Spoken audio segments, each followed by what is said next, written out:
Vadnagar civil હોસ્પિટલની સાફ સફાઈ થાય કે ન થાય, પરંતુ ગાડી તો ચોખ્ખી જ રહેવી જોઈએ. સિવિલના ચાર સફાઈ કર્મીઓ દ્વારા પોતાની ગાડી સાફ કરાવતા વિવિધ સુપ્રિન્ટેન્ડન્ટ હર્ષિત પટેલ. સિવિલ હોસ્પિટલના દર્દીઓ સફાઈ વગર હેરાન પરેશાન, પરંતુ સિવિલ સુપ્રિન્ટેન્ડન્ટ પોતાની ગાડી સફાઈ કર્મીઓ પાસે બે દિવસે સાફ કરાવતા હોવાની વિડીયો સામે આવ્યો. સિવિલ હોસ્પિટલના સફાઈ કર્મીઓ દ્વારા પોતાની વ્યક્તિગત ગાડી લાલચોળ રહેવી જોઈએ. વડનગર સિવિલ હોસ્પિટલનો સ્ટાફ સુપ્રિન્ટેન્ડન્ટ પોતાના વ્યક્તિગત કામ માટે ઉપયોગ કરી રહ્યા છે, શું તે યોગ્ય છે? સિવિલ હોસ્પિટલના સુપ્રિન્ટેન્ડન્ટ હર્ષિત પટેલ સફાઈ કર્મીઓને પોતાના પૈસે પગાર આપે છે કે જનતાના ટેક્સમાંથી પગાર ચૂકવવામાં આવી રહ્યો છે? વડનગર સિવિલ હોસ્પિટલમાં અનેક સમસ્યાઓ છે, જેવી કે સફાઈ, ભોજન, કાયમી ડોક્ટરોનો અભાવ, ડોક્ટરો ગેરહાજર, દવાઓની અછત, સારવાર માટે સાધનોનો અભાવ જેવી અનેક સમસ્યાઓ સુપ્રિન્ટેન્ડન્ટને દેખાતી નથી.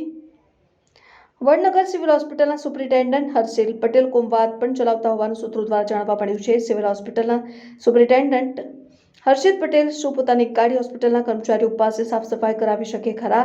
સિવિલ હોસ્પિટલના સુપ્રિન્ટેન્ડન્ટ હર્ષિત પટેલ પર હોસ્પિટલની કરોડોની ગ્રાન્ટના ગોલમાલના આક્ષેપો પણ થયેલાની ચર્ચાએ હાલ જોર પકડ્યું છે.